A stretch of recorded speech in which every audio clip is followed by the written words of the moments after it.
Welcome to today's episode of our parenting series, which we're calling The Growing Parent. And this is where we discuss all things parenting for preschoolers, children aged 3 to 5 years old. Being a father comes with its own set of unique challenges, but with the right mindset on community, the lessons learned in fatherhood can be implemented with wisdom and growth. In today's episode, we shine a spotlight on what it takes to be a dad. I'm your host, Olwethu Lishabane, and my guests today are Themba Robin, a devoted dad who is here to share his experiences and insights on fatherhood, as well as Dr. Tony Kapelowski, a chiropractor with a special interest in the treatment of babies and children. Thank you for joining us. Parents are often consumed with the thoughts of how to be the best for their children. You become a parent not when your baby is born, but the moment you know that there's going to be a new member in the family. Thank you so much, Themba. Thank you, Dr. Tony, for joining me today. So let's start with some intros. Can you tell me a little bit about yourselves? I'll start with you, Themba. Cool. Tell me a little bit about yourself and give me a bit of background on who you are and how many children you have. Okay, well, I have enough children. No, I'm just kidding. I have two. So I'm a dad of two. I'm a content creator, voiceover artist. A couple of things now. The list keeps getting longer. But I think most proudly and most importantly, dad of two. And Tony? So just to copy Themba because he's cool. Also dad of two, one girl, one boy. And I'm also a chiropractor with a special interest in pediatrics. And then I founded something called Dudes to Dads, just to help teach dads more about being a dad and preparing to be a dad and the excitement and the cool stuff around dads today. I mean, so I hear a lot more dads complain about the challenges of parenting. Apparently kids are quite expensive, according to you guys.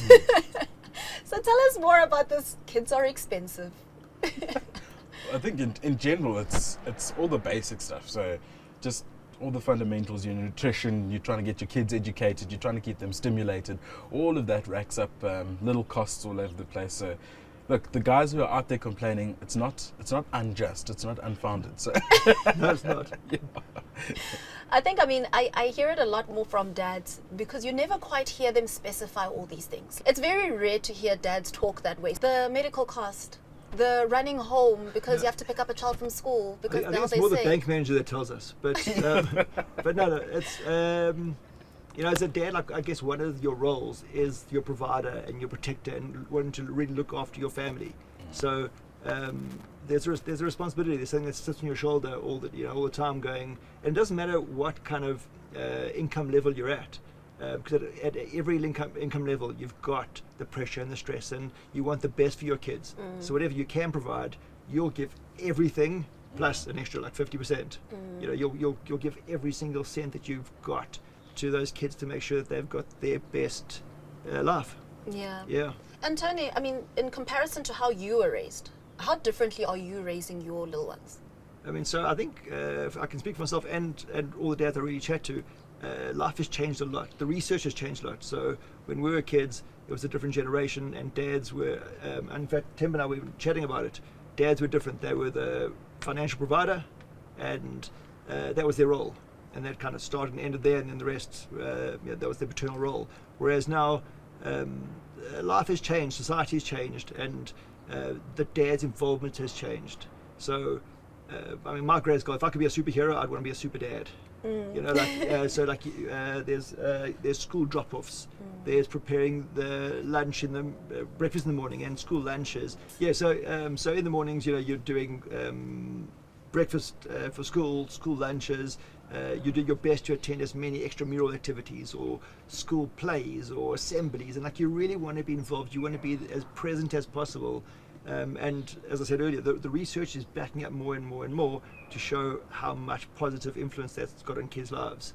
Yeah. So if you can be involved, you make them better kids, you make them better, more resilient, better to kind of handle what lies ahead of them. So we'll put our heart and soul into it. And you, Themba? I was lucky enough, my dad was one of the guys, he spent a lot of time with us, but I think there's still remnants of that traditional, okay, this is where I get off the bus, like changing nappies and that sort of thing was always like, nah, geez, not his thing. Whereas now we'll stand around a fire and I have my opinions and I'm like, oh, this brand doesn't have the taggy thingy or this, and like you have your preferences around nappies and nutrition and bottles and all that sort of stuff, which is, it's so weird to find 4 guys turning meat and going, yeah, I don't like this. So it's a fun thing. Whereas I don't know if it was perceived to be cool back in the day, but now I think everyone's more open to it. It's embraced a lot more, and being one of those sort of modern style dads or in that sort of environment, I like it. It's quite fun. And what activities do you particularly enjoy with your children?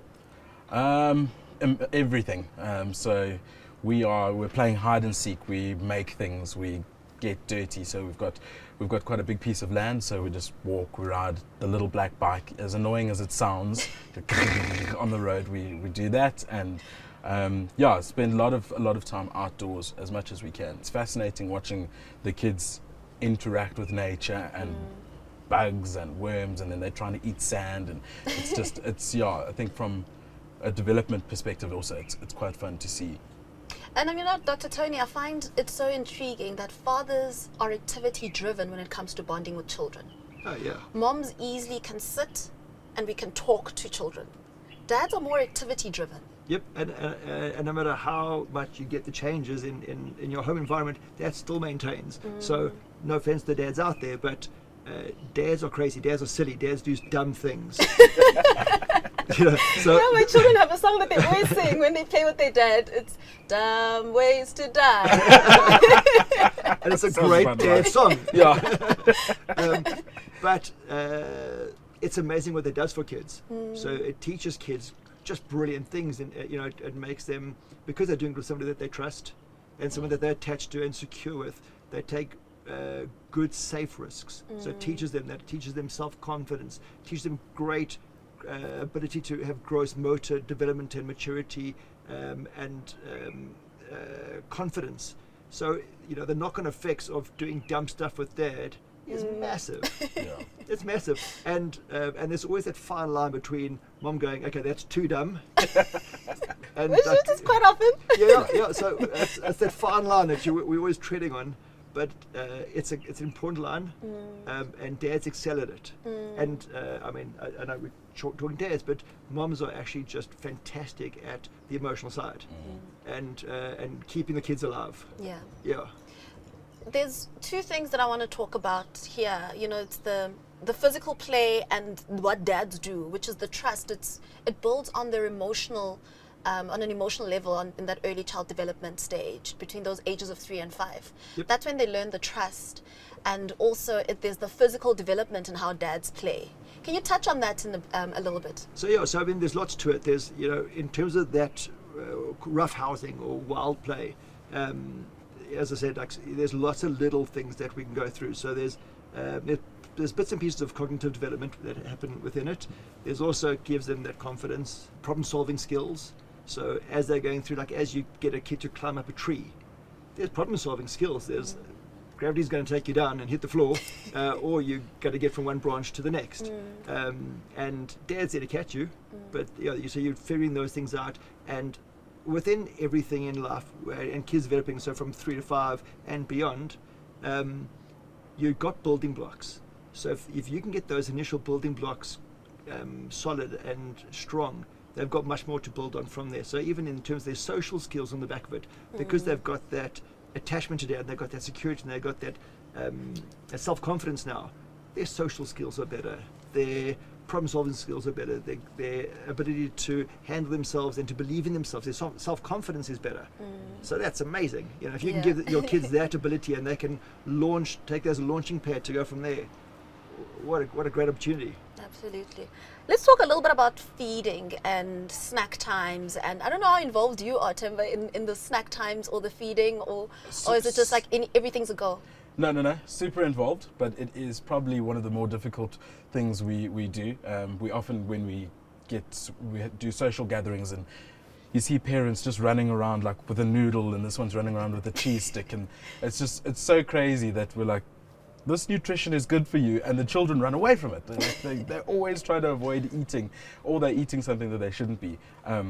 But it's cool, and it's a good challenge because it forces you to try and be creative with the food. Sometimes I'm cutting shapes, we're doing colors, and despite the hard work that it goes into creating these meals, sometimes they get shunned away. But for a lot of the time, you slowly figure out what your kid enjoys and doesn't enjoy, and how you can trick them, and that's the game at the moment. So if there was a score, I think I'm on the back foot, but we're trying. Dad So what are you currently trying right now? So we're doing a lot of my son just loves broccoli for some obscure reason. He won't eat. Can we swap? Listen, you can't legally swap kids. There are problems with broccoli at the end of the process, but that's more my problem to worry about. But yeah, so he absolutely loves broccoli, and then cheeses. I don't know why. That's also another thing that he takes into. He loves it. You're not doing He's too quite bad. happy. Broccoli, cheese, and powdered milk. That's it. It's a simple grocery list, Dr. Tony, what were some of your, during the preschool years, what was the staples? So my kids love fruit. They can eat fruit almost all day. So fruit, nuts, biltong, and then I guess one of my tricks was to take them with me shopping. So hell to do. Yes. I don't recommend it, but it takes a bit longer. Yeah, and then if they're choosing it, it helps. I mean, it brings me to the activities that we choose in the home and who does what. I am you better eat your food. It's in front of you. Nobody's getting up until 80% of that plate is clean. But how do you negotiate the activities of what mom does and what dad does in the home? When it comes to the snacks of the preschooler, you got this. And when it comes to now the reinforcement of who's going to finish their food and who did not finish their food earlier, you do this. Was that something that was, or did you just kind of fall into it? So for us, it was more a natural progression where things need to get done. There's not a lot of time in the morning. There's not a lot of time to get, even dinner prepared and life prepared and bath time and sleep time. And so it was just all hands on deck. It wasn't really ever an open discussion. It just, my wife and I are always on the same page. We're very close. We always got each other's backs. So, once we decide that that's kind of the way forward and the best route for our kids, then we back each other and then try to survive. Yeah. And in your home, Temba, who kind of takes what duty? I think it's pretty much the same for us. It's one of those things you need to get things done at the end of the day, and life is busy. So I think a great quality for any team to have is to be able to be flexible and not rigid. Yeah, so I think we got a similar sort of vibe.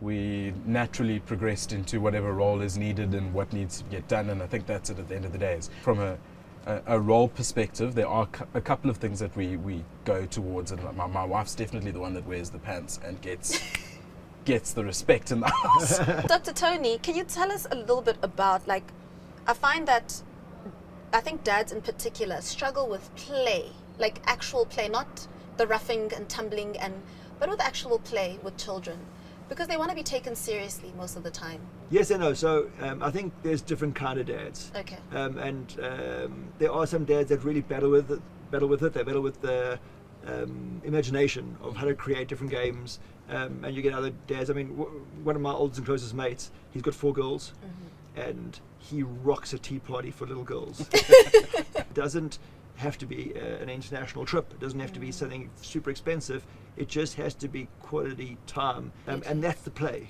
That's the importance of play. So the funniest thing that happened to us was we're big on. I love international trips, and my husband and I will take the kids every Disney, whatever, and we then took them to Port Elizabeth, back where I'm from. And we took them sandboarding on the dunes, and they had the time of their lives, especially seeing their dad rough and tumble and fall on the dunes, and them, getting involved and throwing each other with sand. And my elder son, turned around and said, "This is the best holiday ever." My husband goes, "What do you mean ever? Wasn't Disneyland nice?" He's like, "No, this is epic." And our jaws just dropped. comes back to what you were saying, you know, it's in those moments of their dad positively reinforcing them, you've got this, go for it, you know, you just keep going, try again. Children literally bond over those moments. Thank you to Dr. Tony and Themba for sharing their insights with us today on becoming dad. We hope that you, as the viewer, have enjoyed this episode and have found it informative and helpful. Now, don't forget to subscribe to this channel and like it. I'm also keen to hear what is on your mind, so please do look at the contact info in the show notes and send through those questions as well as topic suggestions that help us so much in ensuring that we stay connected with you. Our hashtag is #TheGrowingParents. Do share your comments, share your views, and any tips you might have about today's discussion. Now, if you're listening to this as a podcast, do stay until the end of the podcast, where I will share with you this week's resources, reads, blogs, places to go. You don't want to miss this segment. I get some input from my guests, and I share some of my favorite resources and tools. Stay tuned if you're listening to this on podcast.